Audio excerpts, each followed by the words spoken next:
130 ವರ್ಷಕ್ಕೂ ಹೆಚ್ಚು ಹಳೆಯದಾದ ಹಾಗೂ ಮೈಸೂರು ಸಂಸ್ಥಾನದ 10ನೇ ಚಾಮರಾಜ ಒಡೆಯರ್ ಕಾಲದಲ್ಲಿ ಒಂದೇ ರೀತಿಯ ವಾಸ್ತುಶಿಲ್ಪಿ ಶೈಲಿಯಲ್ಲಿ ಮೈಸೂರಿನ ಆಗಿನ ಜನಸಂಖ್ಯೆಯನ್ನು ಆಧರಿಸಿ ಒಂದೇ ಸಮಯದಲ್ಲಿ ಮೈಸೂರಿನ ವಿವಿಧೆಡೆ ಕಟ್ಟಿಸಿದ ಪ್ರಸಿದ್ಧ 3 ಮಾರುಕಟ್ಟೆಗಳೆಂದರೆ ದೊಡ್ಡ ದೇವರಾಜ ಒಡೆಯರ್ ಮಾರುಕಟ್ಟೆ ಅಂದರೆ ದೇವರಾಜ ಮಾರುಕಟ್ಟೆ, ವಾಣಿವಿಲಾಸ ಮಾರುಕಟ್ಟೆ ಹಾಗೂ ಮಂಡಿ ಮಾರುಕಟ್ಟೆಗಳು.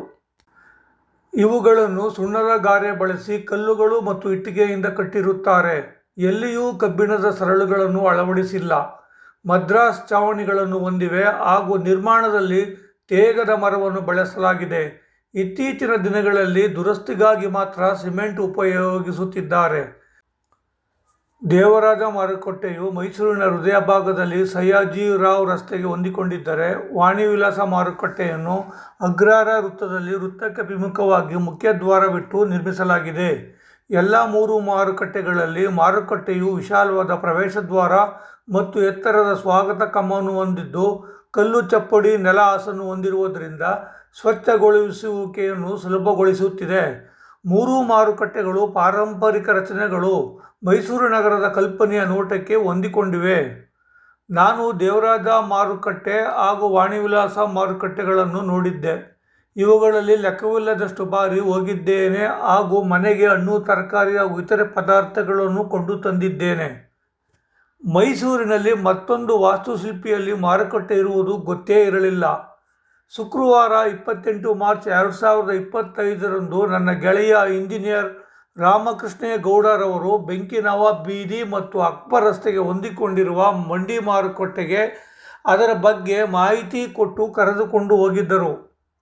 ಮೈಸೂರಿನಲ್ಲಿ 25 ವರ್ಷದಿಂದ ವಾಸವಿದ್ದರೂ ಆ ರಸ್ತೆಗಳಲ್ಲಿ ಹಲವಾರು ಬಾರಿ ಓಡಾಡಿದ್ದರೂ ಇದುವರೆಗೂ ನಾನು ನೋಡಿರದ ಮಂಡಿ ಮಾರುಕಟ್ಟೆ ಇದು. ವ್ಯವಸ್ಥಿತವಾಗಿ ಕಟ್ಟಿರುವ ಮಂಡಿ ಮಾರುಕಟ್ಟೆಯಲ್ಲಿ ತರಕಾರಿ ಅಂಗಡಿಗಳು, ದಿನಸಿ ಅಂಗಡಿಗಳು, ಮಾಂಸದ ಅಂಗಡಿಗಳು ಇರುವುದಲ್ಲದೆ ಕುರಿಮರಿ ವ್ಯಾಪಾರಕ್ಕಾಗಿ ಪ್ರತ್ಯೇಕವಾಗಿ ಉದ್ದೇಶಿಸಲಾದ ಬ್ಲಾಕ್ ಕೂಡ ಇದೆ. ಈ ಬ್ಲಾಕ್ ಪಕ್ಕದಲ್ಲಿ ಮೀನು ಮಾರುಕಟ್ಟೆಯೂ ಸಹ ಇದೆ. ಚೌಕಾಕಾರದ ಪೆಟ್ಟಿಗೆಯಂತಹ ರಚನೆಯನ್ನು ಹೊಂದಿರುವ ಮಂಡಿ ಮಾರುಕಟ್ಟೆ ಬೆಂಕಿ ನವಾಬ್ ಬೀದಿ ಮತ್ತು ಅಕ್ಬರ್ ರಸ್ತೆಗಳಿಗೆ ಹೊಂದಿಕೊಂಡಿದೆ. ಮಾರುಕಟ್ಟೆಯಲ್ಲಿ 4 ದಿಕ್ಕುಗಳಲ್ಲಿಯೂ ಮಳಿಗೆಗಳಿವೆ ಮತ್ತು ಈ ಮಳಿಗೆಗಳು ಇಡೀ ಮಾರುಕಟ್ಟೆಯ ಆವರಣಕ್ಕೆ ಗೋಡೆಯಂತೆ ನಿಂತಿವೆ. ಮಂಡಿ ಮಾರುಕಟ್ಟೆಯ ಹತ್ತಿರವಿರುವ ಸಾವ್ಡೆ ರಸ್ತೆ ಮಾರುಕಟ್ಟೆಯು ಸಹ ರಂಜಾನ್ ಉಪವಾಸ ಹಬ್ಬದ ಸಮಯದಲ್ಲಿ ರಾತ್ರಿಯಲ್ಲಿ ತೆರೆದಿರುತ್ತದೆ ಮತ್ತು ದಿನಸಿ ಧಾನ್ಯಗಳು, ತರಕಾರಿಗಳು, ಹಣ್ಣುಗಳು, ಕೋಳಿ, ಕುರಿಮರಿ, ಮೀನು ಮತ್ತು ಇತರೆ ವಸ್ತುಗಳನ್ನು ಮಾರಾಟ ಮಾಡುವ ಅನೇಕ ಅಂಗಡಿಗಳನ್ನು ಹೊಂದಿವೆ. ಇಲ್ಲಿ ದಿನಬಳಕೆಯ ಎಲ್ಲ ವಸ್ತುಗಳು ಸಿಗುತ್ತವೆ. ಮಾರುಕಟ್ಟೆಯ ಒಳ ಹೊಕ್ಕರೆ ನಮ್ಮ ಹಳ್ಳಿಗಳ ಸಂತೆಯನ್ನು ನೆನಪಿಸುತ್ತದೆ. ಮೈಸೂರಿಗೆ ನೀವು ಬಂದಾಗ ಮಿಸ್ ಮಾಡದೆ ಮಂಡಿ ಮಾರುಕಟ್ಟೆಗೆ ಭೇಟಿ ನೀಡಿ.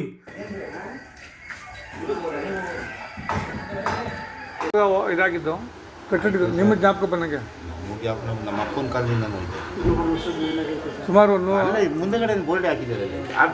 ಆ ಕಡೆ ಅಲ್ಲಿ ಗೋಲ್ಡ್ ಒಂದು 100 ಇಯರ್ಸ್ ಮೇಲೆ ನೋಡ್ತಿಂತ ಈಗ ನನಗೊಂದು ಡೌಟ್, ಅಲ್ಲಿ ಮೇಲ್ಗಡೆ ಸರ್ಕಲ್ ಅಲ್ಲಿ ಕಣ್ಣಂದು ಇದೆಲ್ಲ ಆಮೇಲೆ ಕಟ್ಟು ಅವ್ರ ಮಕ್ಕಳದು ಅವೆಲ್ಲ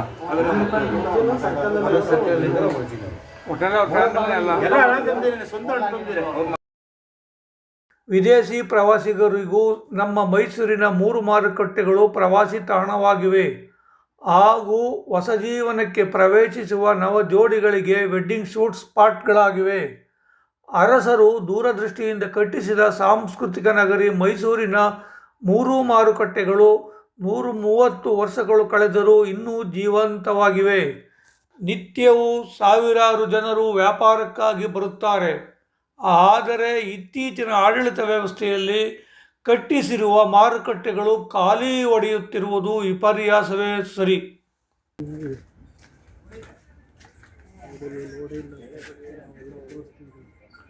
ಖಂಡಿತ ನೋಡಿಲ್ಲ.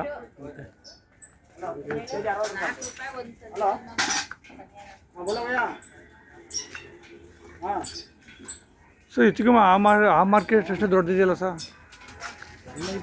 ಅಲ್ಲಿ ಅಷ್ಟೇ ದೊಡ್ಡದು ಇದುವೆ. ಎರಡು ಸರಿ ಬಂದು ತಗೊಂಡೋಗಿರುತ್ತೆ ಬಂದಿದ್ರು ಅಣ್ಣ ಅಲ್ಲೇ ಹೋಗ್ಬೇಕಲ್ವಾ? ಅಲ್ಲೇ ಅದೇ ನೀವು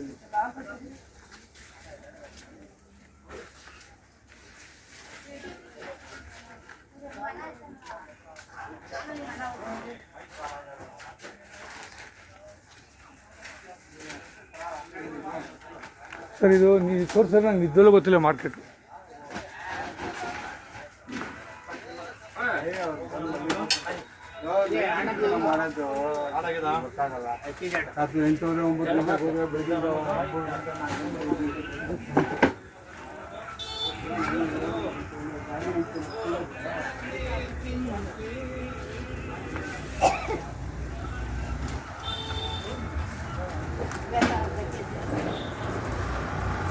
ಎಲ್ಲಿ ಇದೆಯಾ ಕಲ್ಲು?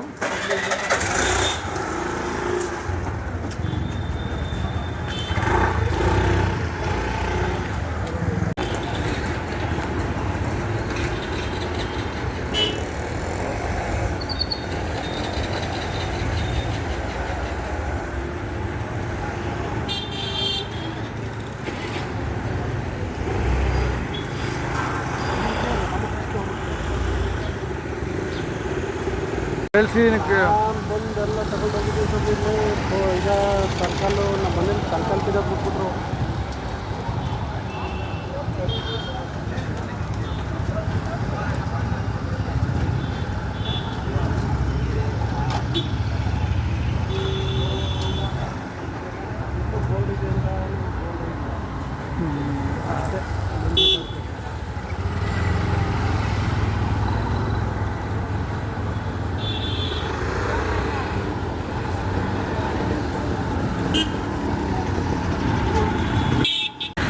ನೀವು ಅಲ್ಲಿ ಮಾವಿನ ಹಣ್ಣಿಂದು ನೋಡಿದ್ದೀರಾ? ಇದು ನೋಡಿದ್ದಿಲ್ಲ?